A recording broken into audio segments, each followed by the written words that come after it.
how to use the Scratch Bank in Serato DJ Pro. What's good, fam? You already know what it is. Today we're talking about how to use the Scratch Bank. What is the Scratch Bank? How you would use it in a set, kind of how to set it up. And if you guys want some free samples, some free Scratch samples, make sure you guys click the link below in the comments. I'm going to hook you up with some free Scratch samples so you guys can do this yourself. You guys can grab yourself a free metronome and you can start practicing at home.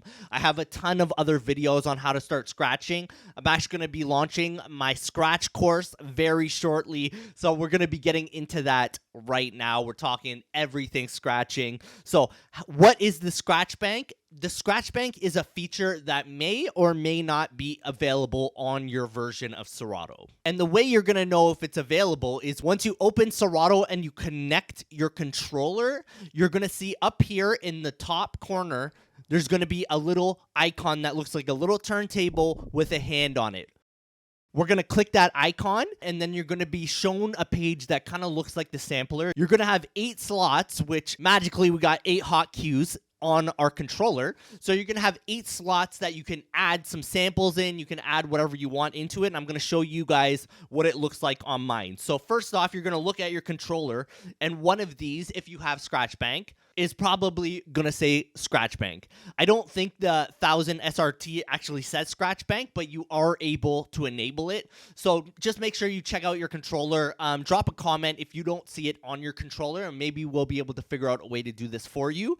But on my Rev7, underneath the sampler, you're going to see one that says Scratch Bank. So what are you going to do? You're just going to hold your shift button. Anytime you see a word down here, like anything underneath, that just means you're going to hit the shift button. So we're going to hold the shift button here. We're going to hit sampler, and then we're going to see that I have all 8 of my hotkeys filled out.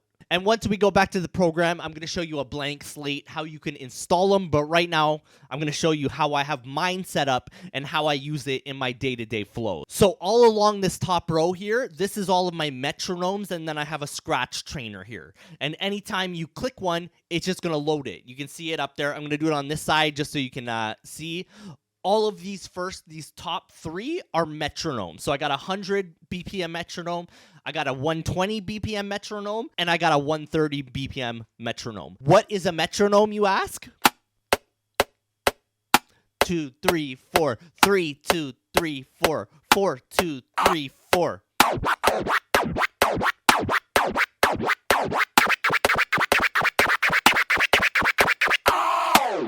All a metronome is, and if you're not a musician like me, you're just some guy who likes to push buttons on a controller, we probably never ran into a metronome. But I was first put onto this by DJ Rev7. He was talking about getting a metronome. This is something that musicians use for everything. Like when you're learning to play an instrument, you need to be able to keep time. And that's the same thing with scratching. When you're scratching, you're using your turntables like a musical instrument. So you need to be able to hold time. You got to be able to build your inner pulse. You got to be able to stay on beat. Like if you're dancing or you see someone dancing and they're not on beat, something psychologically in your brain is telling you something is wrong here. This guy looks like an idiot. If you didn't know at that time, it's because he was out of sync with the music.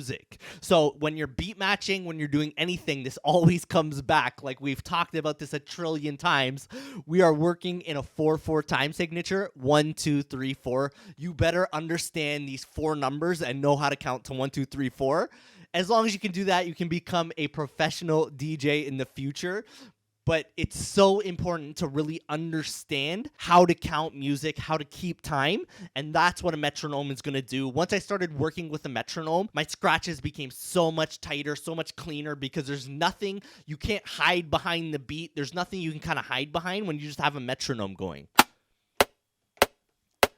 2, 2, 3, 4. 1, 2, 3, 4.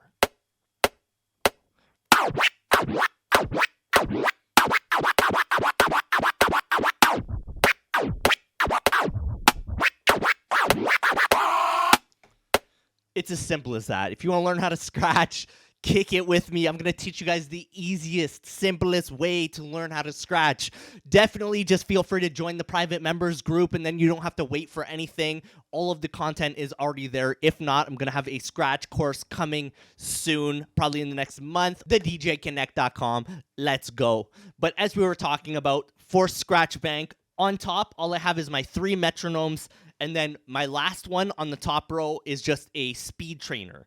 So all this is a beat that just goes, and it goes on for about 8 minutes, and then through that 8 minutes, it just gets faster and faster, progressively faster. It starts at like 60 BPM and then goes all the way up to 130 BPM. And if you know anything about 130 BPM, if you half that, you're back to 65 BPM. So that's just a little hack for you guys. If you guys are struggling in the fast BPMs, maybe just treat it like a slower BPM. I'll just show you a little bit through. It just gets a little bit faster.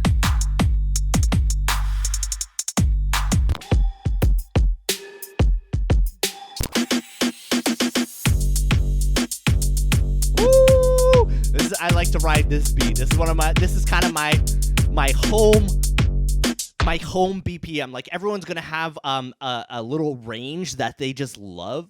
I think it's because I love dancehall, I love hip hop. This is just like that 105 BPM. That is just like my home range. If it's too slow, I have trouble like riding it. Even though I can scratch a lot better slower, it's just I can't really feel the beat. But once you get to the 105, it's over for me.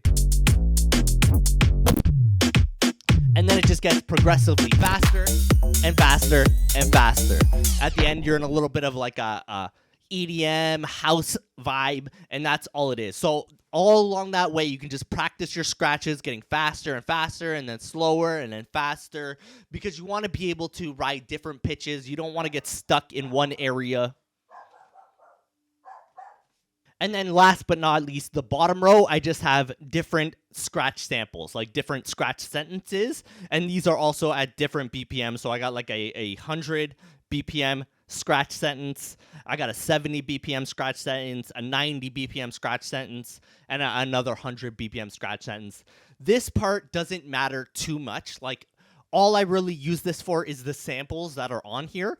But as you progress and as you get better, scratch sentences are literally built for you to kind of speak. Like, you're going to use them as your words. Like, if you were battling and you wanted to kind of make fun of someone, you're just going to take like a bunch of disses and then you're going to drop it onto a 100 BPM track, and then you're going to cut over it. God gave me a talent, so let me flaunt the gift.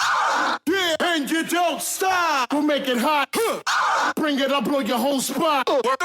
I'm actually going to go grab a track for 90 BPM. I'm going to show you how this will literally just ride on top of it. All right, so we got a beat here. It's 92 BPM. We got our scratch sentence set at 92 BPM, and you're going to see right here, you can literally just drop this onto the track, and then it's going to kind of start speaking for you. And when you're able to start cutting that up, cutting each sample up and dropping it on that beat, now you're able to kind of talk through your scratching, and now you're making music. You're making something that's really cool.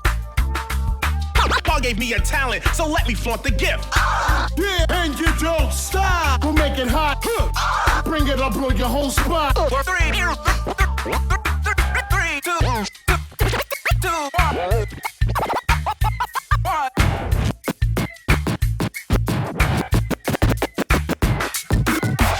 With that little clip, you see what I was doing there? I was just kind of like dropping each sample on the beat while it's riding through the track. Depending how deep you want to get with this is something you're going to learn in the future, but really all that really matters here is, like, you can just put a sound on. All you want is the ability to have sounds at your fingertips.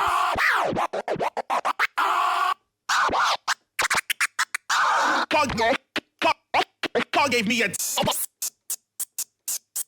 Are we back in the most amazing way?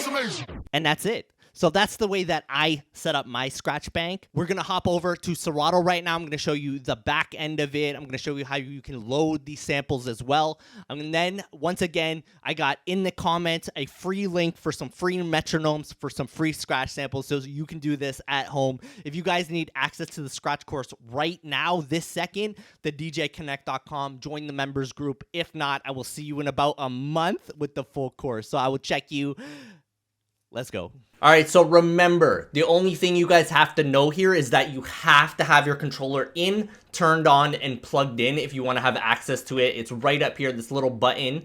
You're going to hit this. This is the Scratch Bank.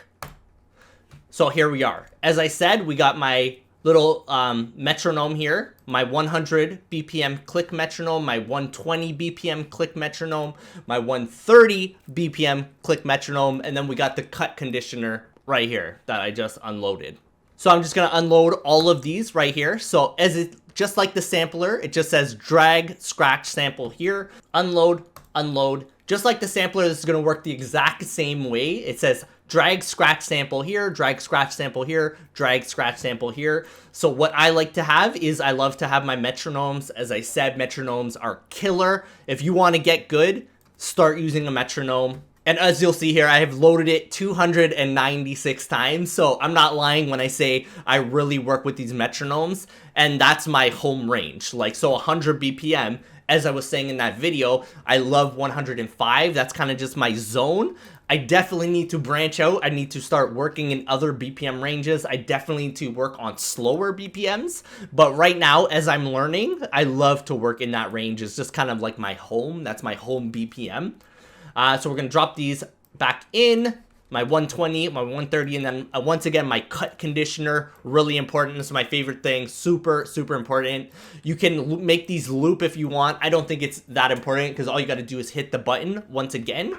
So now these are all in, and then it's just the same thing for the scratch samples. I don't want to dig around looking for them, so I'm not going to unload them, but it's the same thing. All you want to do is you're going to take your track, you're going to grab it, you're going to drop it in, and it's going to be good to go. Apart from that, just like the sampler, you're going to have multiple banks as well. I don't fill these out. Like, I don't think there's a need to. But if you wanted to add in like your 65 BPM, 85, you can make one whole screen, just metronomes or just beats. Like, you can literally just take a beat as well. You can just take this track. Like, you can take anything, drop it in here. Now I got this track loaded into the Scratch Bank. But for me, I just use the one Scratch Bank. Like, I don't need more than that. All I need to do is have these metronomes here so that when I'm at home practicing, I'm good to go. If I'm at a gig, it's very rare that I'm gonna start busting out the Scratch Bank unless I start getting very, very confident. In that point, then if you're a 6-scratch DJ, you can just pull up, load your samples while you're in the mix and go. Also with the Rev7, I have the instant scratch features. If I ever need a sample within seconds, it's right there, like 2 buttons and I'm good to go. It really just comes down to your play style. I think of Scratch Bank as more of a practice tool, but if you want to load this up for the club, feel free. And that's it for this video. I believe that's it for Scratch Bank. We've talked about everything, loading up the Scratch Bank, where to get the files from, how to dump them into your Scratch Bank, and then how to load them. We learned in the first video about how to actually use them from your controller. So if you guys have any more questions, just drop it in the comments and I will love to answer them for you. If not, make sure you like and subscribe, please. It really helps out my channel. And join the DJConnect.com. Let's go!